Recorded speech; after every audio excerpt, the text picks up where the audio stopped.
Today, we're obviously talking about our new model floodplain ordinance. Now, I want to have a couple of disclaimers with that. Number one, it's not out yet.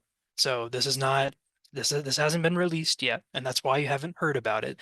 Is because we haven't this isn't something that we have released yet. It's still going through the process. However, we are far enough along that we have a draft. So that's what we're talking about today. We know what it's going to look like. We know the changes that are going to be made. We have it ready to go. It's on the last step prior to us being able to release it. So that's where it's at right now. But this is not something that's been released yet. So if you haven't seen it yet, that's okay. It's because it hasn't been released. So second disclaimer, this does not require statewide community ordinance updates. So just us releasing a new model ordinance does not automatically require everybody to update your regulations. Now, if state or federal minimum standards were changing, so if we were increasing minimum standards or changing them, then yes, everybody in Nebraska would have to update their ordinance. That would automatically trigger a statewide update. But just releasing our template does not. So hopefully that helps clarify some things. I know that I had a couple of questions come in about that prior to the class, so just wanted to clear the air. All right, so this is something that we have been waiting for a long time. At least I have. We're very excited for this release. I've talked about this before, but one of the very first things that I did when I started at DNR was reviewing floodplain ordinances. And from the very first day that I was here, I was looking through our model ordinance and I was making notes wherever I saw typos or uh, disorganization or corrections that needed to be made. And anytime one of you contacted me about an issue you were having with the enforcement or interpretation of your language in your current ordinance that was based on the model, I made note of that. And so we've been keeping this living document for the past 5 years of necessary changes to our model ordinance. In total, I think I had written down about 150 lines on that change document. And all of those were integrated into this new draft. So really excited. We've been waiting for this release. And last year, we, as part of our grant, asked for funding to do this. So we were able to work through this process. And that's what we're here to talk about today.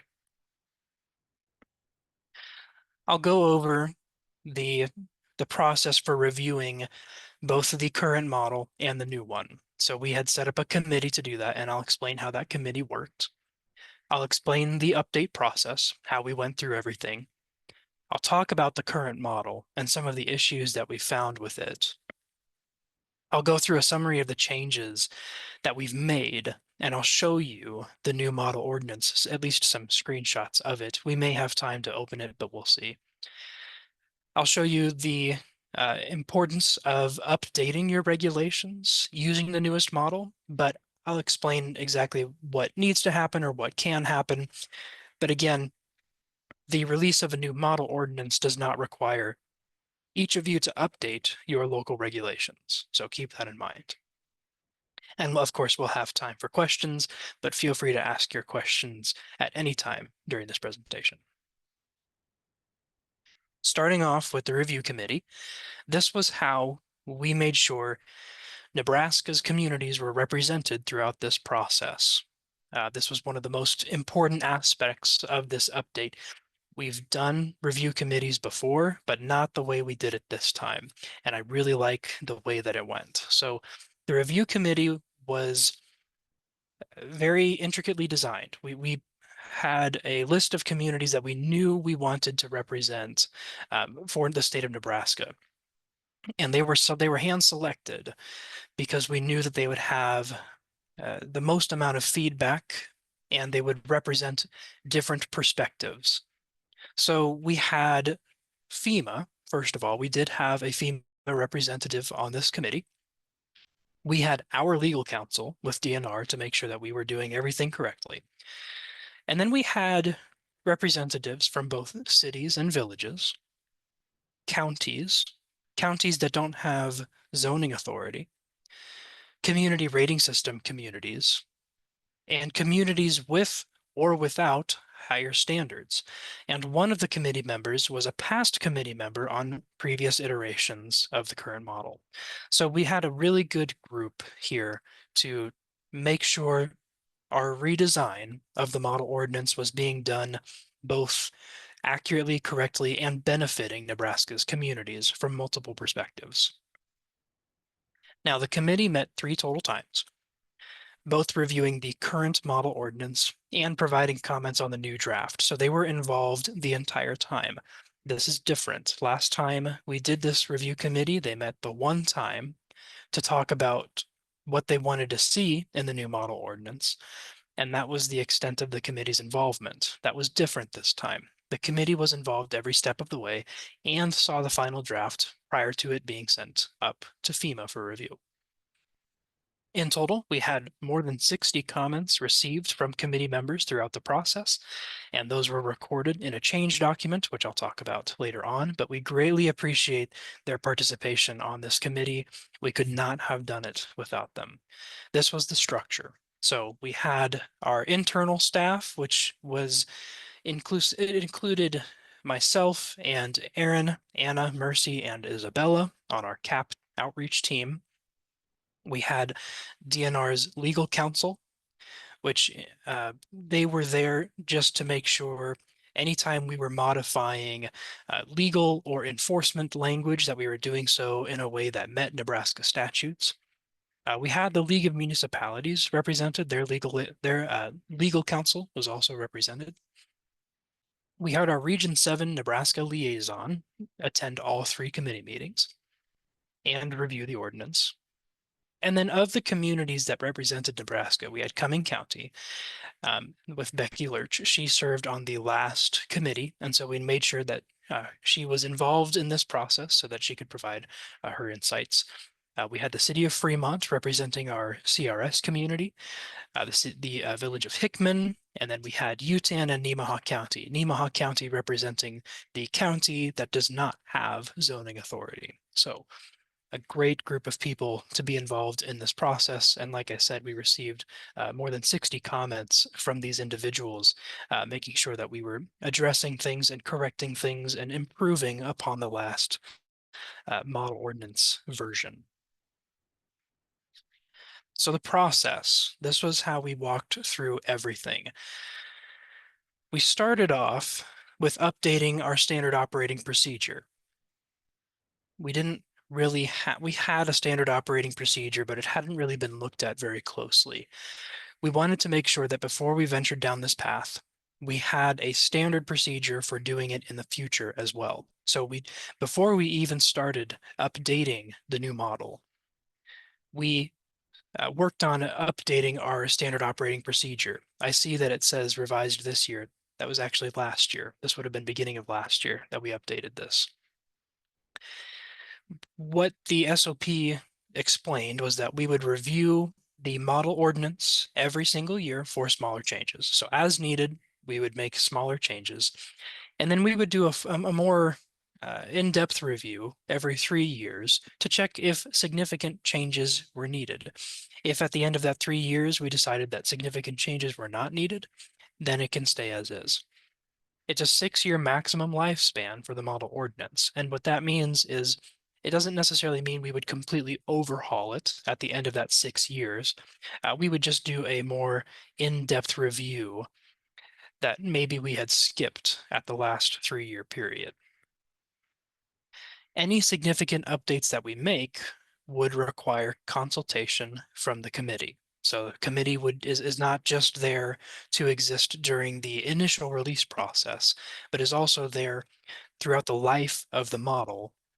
And anytime things need to be significantly changed, we would consult the committee. This is the general timeline. So this started in this fiscal year. So this would have started July 1st. We had reviewed the existing model, the entire team, and we already had our suggested comments at that time.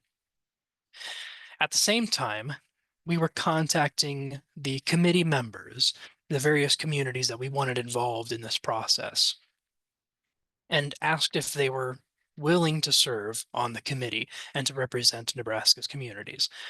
Once we had our advisory committee, we scheduled our first meeting. The committee then met 3 times.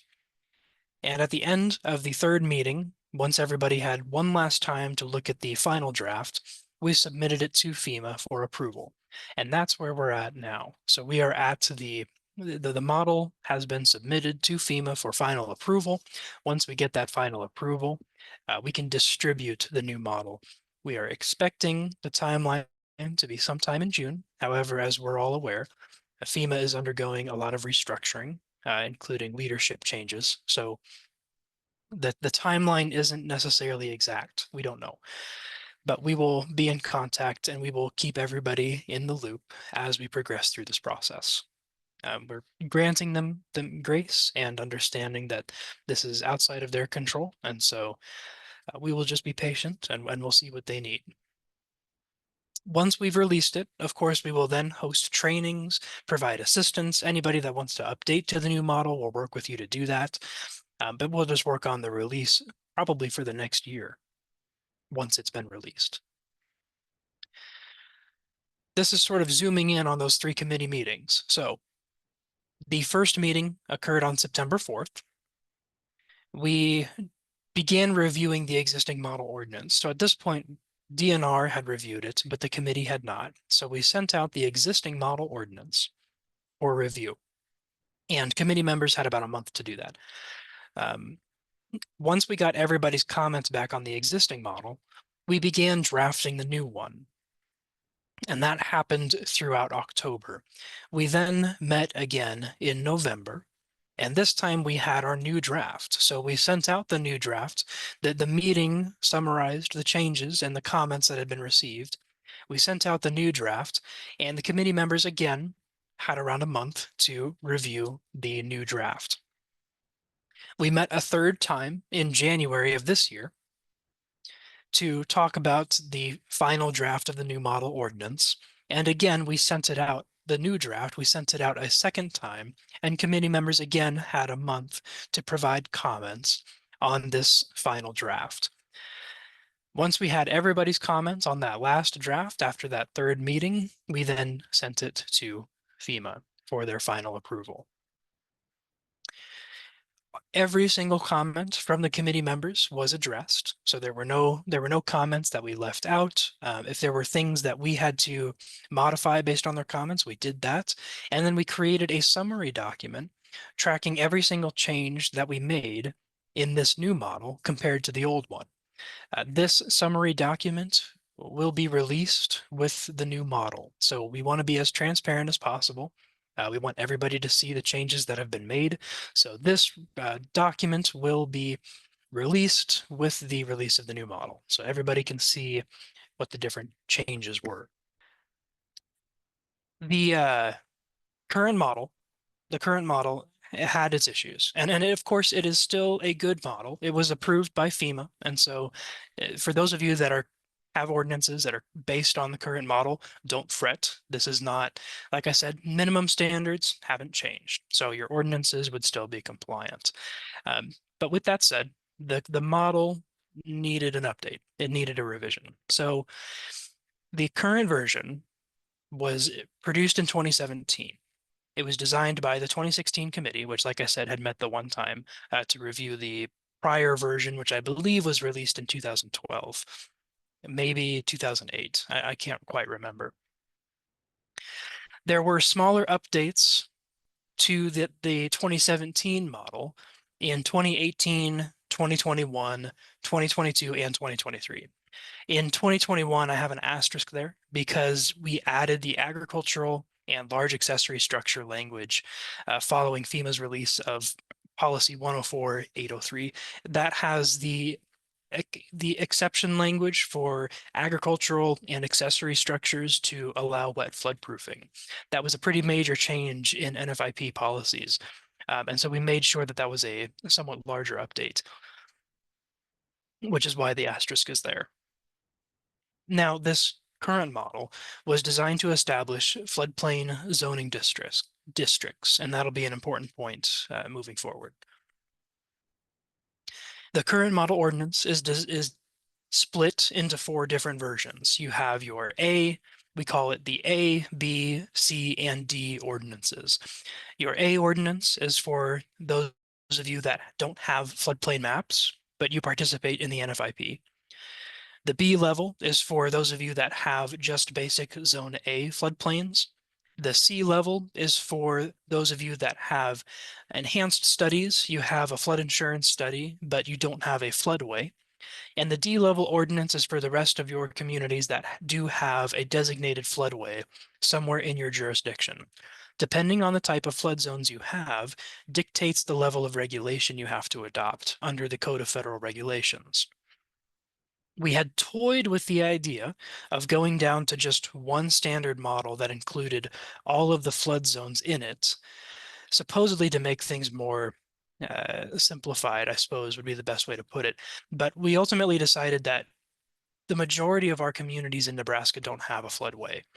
And so to make everybody adopt up to the floodway language, while it would have included all of the other requirements, it would have made for a relatively convoluted ordinance for a community that, for example, only has zone A's or doesn't have floodplains at all. So we kept the split. Everything, we will maintain the 4 different model ordinances moving forward. That hasn't changed. Some of the noted issues with the current model. First of all, language can be difficult to find. So specifically your structural and your development regulations, which is what you all are referencing the most. So for a residence, how high does the floor of the residence have to be elevated? That stuff was at the back. It was at the back of the ordinance. It was quite far. I believe page 16 or 17 is where that language actually started, which just to me didn't make a lot of sense. So in addition, the variance and violation language was towards the front. So your language about issuing variances was first, and your language about enforcing violations was after that. And then your actual regulations related to those things were towards the back. Again, it didn't seem to make sense in terms of organization. So we've adjusted that. And I'll talk about some of that reorganization as we work through this. As we were adding new optional language, so for example, when that wet floodproofing exception language came out for ag and accessory buildings, that added a ton of new optional language. And if you remember, the current model includes that optional language sort of built in. And it was just becoming an exceptionally cluttered document. There were pages upon pages that were just blue optional text. So it just made for a really difficult document for communities to work through, especially when they're designing an ordinance that requires input from community leadership. Community leadership who are not familiar with floodplain regulations, trying to understand the difference between the minimum standards and the higher standards when they are built into the same document. It was just becoming a very cluttered document. So that needed to be adjusted. Sections were difficult to reference. There were some sections that were broken down too much and other sections that weren't broken down enough. So you had paragraphs that included multiple regulations in the same paragraph. It's hard to reference a specific piece of regulation when it's like that. There were some general language deficiencies or errors, not too many to speak of that would be, there wasn't anything that would make something non-compliant, but there were things worded incorrectly is the best way to put it. And I'll talk about some of that. Now, I mentioned before that it was set up as a zoning to create the zoning districts, right? The communities that did not have zoning authority, of course, then couldn't use it. It was extremely difficult to design their regulations when they didn't have zoning authority. So we've addressed that. Now we've created a version that both communities with zoning and without zoning can use. There were some undefined terms. For example, the 1% annual chance flood hazard was not previously defined. We defined it in other ways, but that specific terminology was not used.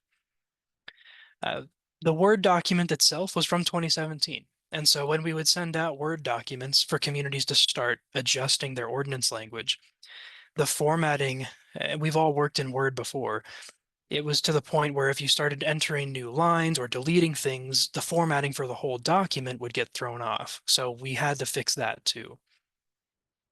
Substantial damage and substantial improvement procedures were somewhat lacking, just not very in-depth procedures. And so we needed to adjust that. There was also no method for tracking when updates were made. So us at the state, we were losing track of every time we made those. I talked about we made updates in 21, 22, and 23. By the time we got to 23, some of us were still working out of the 2022 document because we had just lost track of which one we were on. So we needed a way to track what version we were on. Let's talk about the new model. And this is what we're really excited about. I think you're going to like what we are introducing today. This is a quick sneak peek of the front page of the new model ordinance. Very pretty. This will change a little bit, at least. There's not going to be our logo in the bottom left there. That will change to something else. For those of you that don't know, the Department of Natural Resources has merged with the Department of Environment and Energy. So we will be going through the process of adjusting our branding over probably the next year. So it'll look a little different, but I believe for the most part, it'll look somewhat like this. So that image in the top there, just for those of you who are interested, that is from Cass County. That is a picture of a house elevated above a garage. And it was a great example of floodplain compliance and regulations and higher standards. And so we wanted to include that.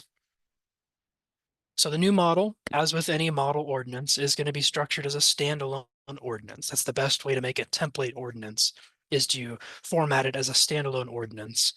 There's other types of ordinances, of course. You can have your zoning ordinances or your building code ordinances, but this is a standalone ordinance. You don't need to know the specifics on how that works. Just understand that this is a separate template that can be adopted either as a separate ordinance or built into existing zoning regulations. So it works both ways. But when you're creating a statewide model, the standalone format is the best way to do that.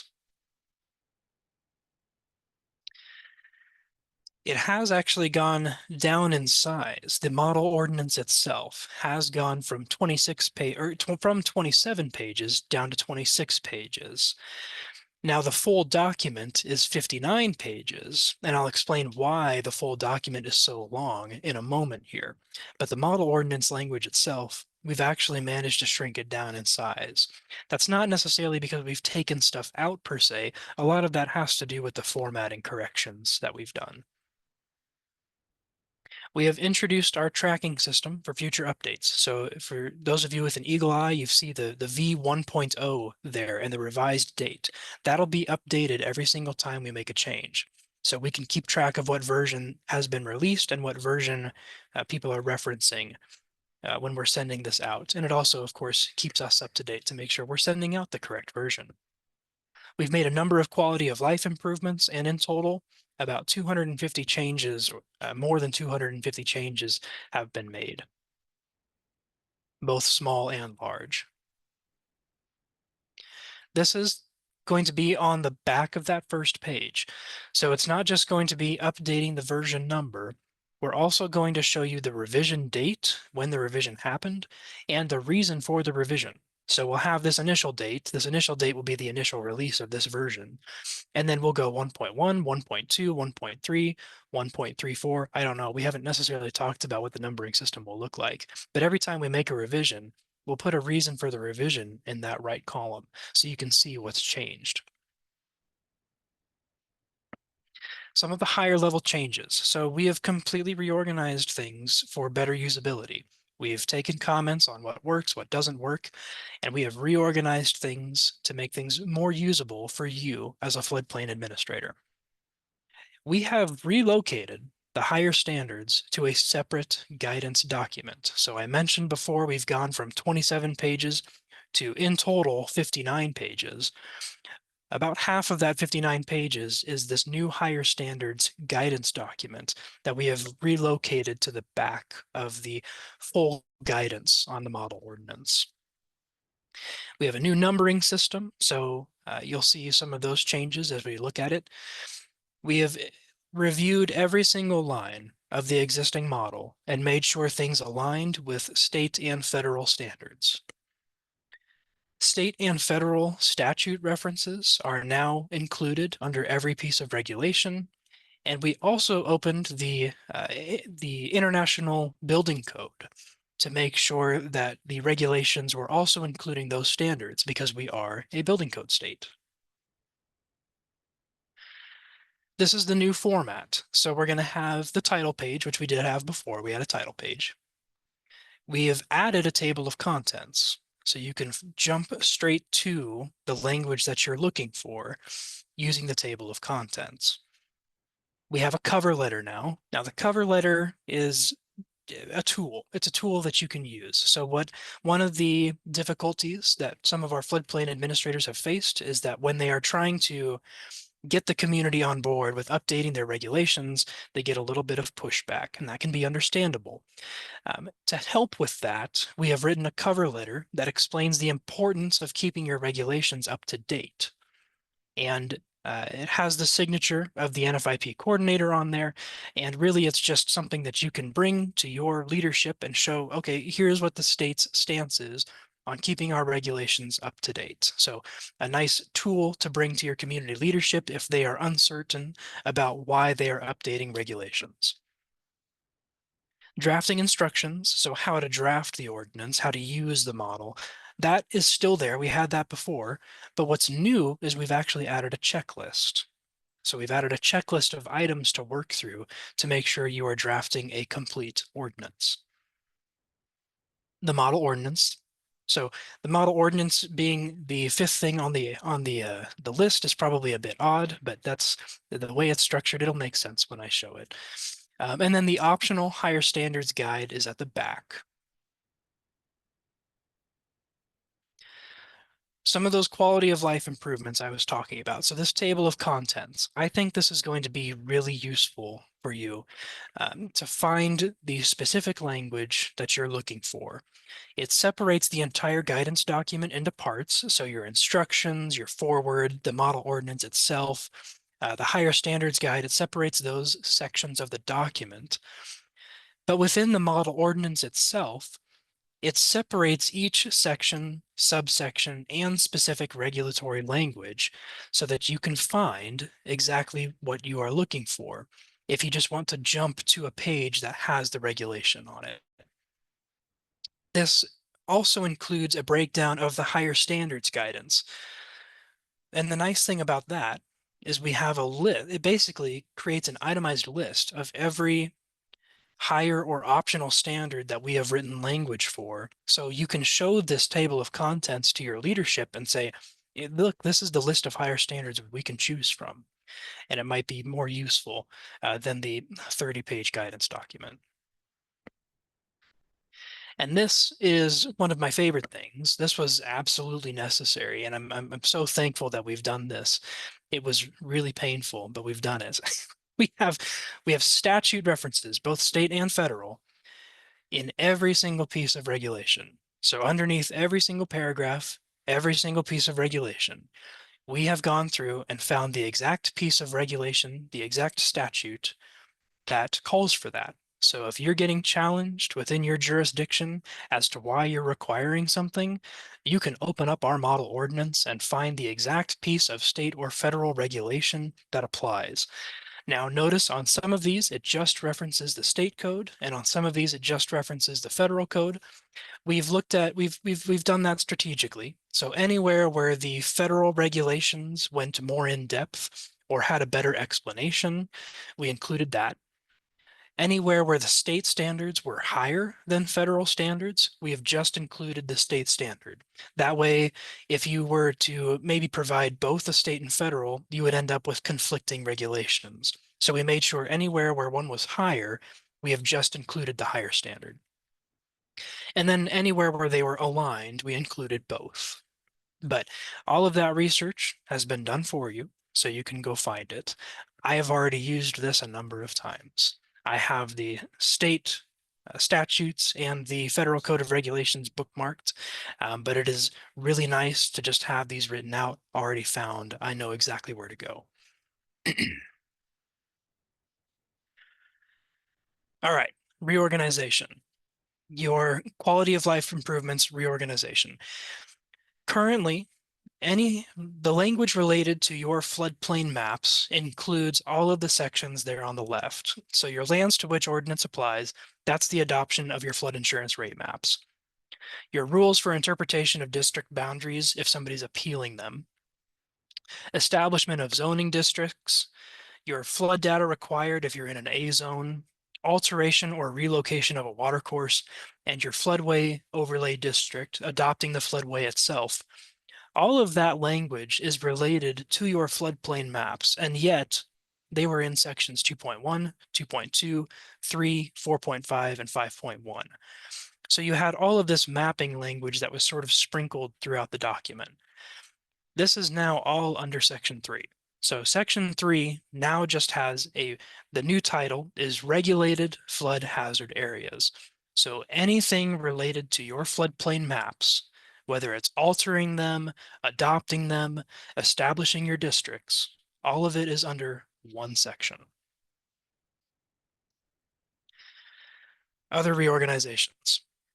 The current model has your floodway overlay district. Notice it's under 5.1, which is under your standards for floodplain development. So your floodway language was quite hidden.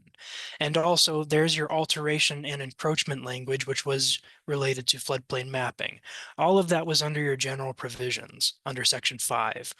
And then your elevation and floodproofing requirements was also under section 5. So it's just a lot of information under section 5. We've split this up. So your mapping language, the alteration or relocation and encroachment language, has now shifted up to section 3. So all of that is related to your maps. We've pulled that out and put it under your regulated flood hazard area section. Your language talking about the floodway and the floodway overlay district is now in section 5. It gets its own section. It's not buried anymore. Your floodway language gets its own section. And then the remainder of the language regarding general floodplain development is now its own section, section 6. So we've split that up. Hopefully to make it easier to find.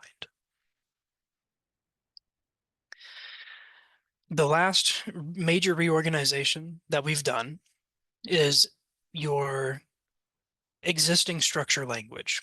So where you have improvements to existing structures, or damages, substantial damage to existing structures, or discontinued use. All of this language is related to your grandfathered or existing structures. And yet we had our substantial improvement language under 5.2H, and then we had a section 6 talking about non-conforming use, discontinued use, substantial damage. So it was separated. We've pulled all of the language relating to your existing or non-conforming use structures into its own section. So damages to existing structures, improvements to existing structures, and discontinued use of existing structures. All of that language is now under section 7, existing and non-conforming use. We've added a couple new administrative procedures. So in times of disaster, your substantial damage responsibilities come into play. For those of you unfamiliar with substantial damage, this is the process of inspecting damages in your floodplain to determine if structures are substantially damaged, if they have to be brought into compliance with your regulations. That process has always existed, but we never had an actual process written out in your regulations telling you how to do that. We've changed that. So reviewing your floodplain for damages, reviewing applications for permits for repairs, estimating the market value of the structure, comparing that to the cost to repair, issuing determinations of substantial damage, and notifying the applicant of their determination. That process is now laid out in your regulations, which protects you, of course. These were always the expectations. They just were never written out. Substantial improvement, same way. It looks very similar, but it is different. This is related to a non-disaster scenario where somebody is just wanting to improve on their existing structure. So again, if it's a substantial improvement, they have to bring the structure into compliance. We have added the administrative procedures on how to do that. And this is all under section 4.33, duties of the floodplain administrator. So this is written authority in your ordinance explaining how to do this. We've also added 2 new permit application procedures. So anytime you have a continuous development, and that's somewhat of a new term that we've started using, but it's when you have a storage operation in the floodplain or some sort of mining operation, anything that would be a continuous development, where it's not good enough to maybe just permit it the one time. Or your recreational vehicles. So where you have an RV park maybe that you've permitted at one point, but it's kind of just always changing. You constantly have RVs pulling in and out. We've added, it's very simple language. All it says is that the applicant has to provide you with evidence supporting compliance with the regulations of both of those. So for storage of materials and equipment, that would mean providing you with some proof that they can either evacuate the equipment in the event of a flood or anchor it. For RVs, that would mean evacuation. So this is just supporting language. It's not adding any new requirements. It's just supporting language that the applicant has to provide you with evidence that they are complying with the regulations. We have new definitions, and I won't read all of these out to you specifically, but you can see that these definitions are pretty important. Now, you don't need to define every little thing. What it says is if it's not defined, you default to the standard accepted definition of that term. So you don't have to define every single term, but we felt like all of these came up enough in floodplain management that we did need to define them, whether they came from building code, state statute, or CFR language. And then on the right, we have our aligned definitions. So we've looked at every single definition, and if we saw anything that didn't quite align with state or federal standards, we've made sure to correct that. The guide to optional or higher standards.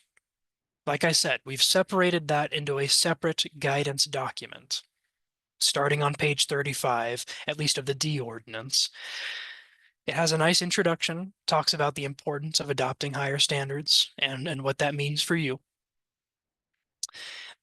The benefit to doing this was that we now have room to describe and provide a narrative of each standard and specifically what the implications are of adopting that standard. It also allows to create a plug and play functionality, which I'll show how that works. And then it also lets us identify anything that was a community rating system class prerequisite. All of that has been included in this guidance document. This is kind of what that looks like. On the left is our current model. That blue highlighted language is the optional language, and you can kind of see how it was built into the ordinance. That's a relatively clean looking page. Some of the pages look really messy. And this is that same page, but shown on the new model, so much cleaner.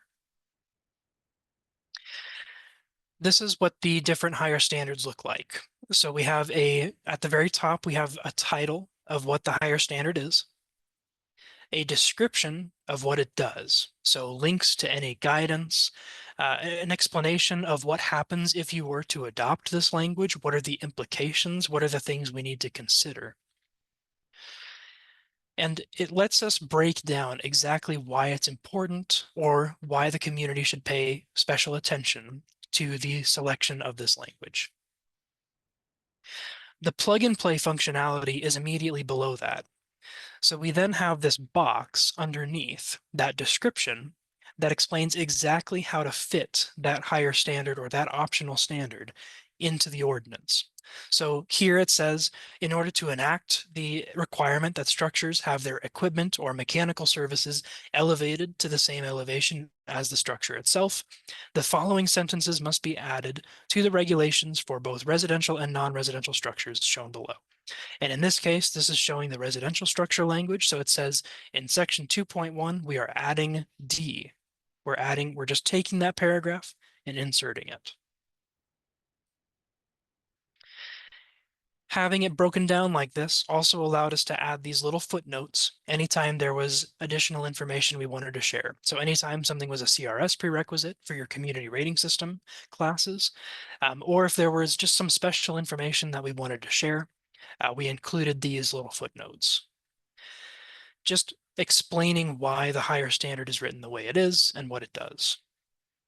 So some of the new higher standards that we've added since the last iteration, we've added the option to adopt a time limit for permit validity that is less than the 180 days currently set, limiting the time for developers to provide surveyed elevations after construction, elevation of HVAC and equipment, expanding substantial damage to include repetitive loss, and non-conversion agreements. So anytime you are permitting a structure that you want to make sure it doesn't get converted to another use, we've added language allowing for that in your floodplain ordinance. All right, a few more slides. The new model does not require everybody to update your regulations. This is only required if the state or federal minimum standards change, which again, like we talked about, isn't expected anytime soon. The model itself is not introducing any new higher standards or any new minimum standards at all. This is just reiterating what is already expected in an improved format. Also, for those of you with ordinances based on the current model, that's fine. You can keep that if you would like. It is FEMA approved and it meets federal and state requirements. So don't fret if you just went through the update process using the current model, it's okay. You can keep that if you would like. But that also means if you're interested in updating to the newest model, you're welcome to do so. Once we release it, just get in contact with us, let us know, and we will work with you to update to the newest model. This could be for old or outdated regulations. If you'd like to add in those new enforcement or administrative procedures, or those improved definitions, all of that is available to you. However, moving forward, once we have this new model, that's the new model we're going to use in the future. So once this new model is released, if you are required to go through an ordinance update in the future, we will send you the new model. Additional changes, of course, will be tracked. So if we need to make any additional changes in the future, we will be tracking them and we will make you aware. Please follow us on social media. Isabella's been doing a great job of putting together some posts talking about flood events, flood history, announcements of the new interactive map, general floodplain information, flood insurance information. So please feel welcome to follow us on social media. Just be aware our tags might change in the future. Next month, we'll be talking about flood insurance. So next month, it's our flood insurance myths, facts, and resources class on the 12th. That'll be from 9 a.m. to 10 a.m. And we're just going to talk about some of the most common myths about flood insurance. And we all know that they're out there. So please join us for that. July 16th and 17th is the NEFSMA annual conference, and we're super excited for this year. We'll have a substantial damage inspection workshop from 8 o'clock to 11:30 on the 16th, which is the day before the actual conference itself. And then in the afternoon is the Stormwater Scramble. For those of you that like golfing, there's a golf tournament that afternoon. And so we get out of the workshop just in time for everybody to make their way over to the Scramble if you want to do both. Michelle has put a link in the chat to find that event page. And then July 17th is the actual conference. That'll be at the Eunice Conference Center North from 8 to 5. DNR, our team will have a number of presentations that we are going to have there. So we look forward to seeing you if you're able to make it. We'll also be giving an update on the merger of our agencies that morning. So hope to see you all there if you're able to make it. We would love to have you out. And with that, we'll take any last minute questions. This is our contact information, but that's all the content that we have to share. I greatly appreciate you all being here. This was an outstanding group. I really appreciate you all taking the time out of your day to be here, and I hope you enjoyed it.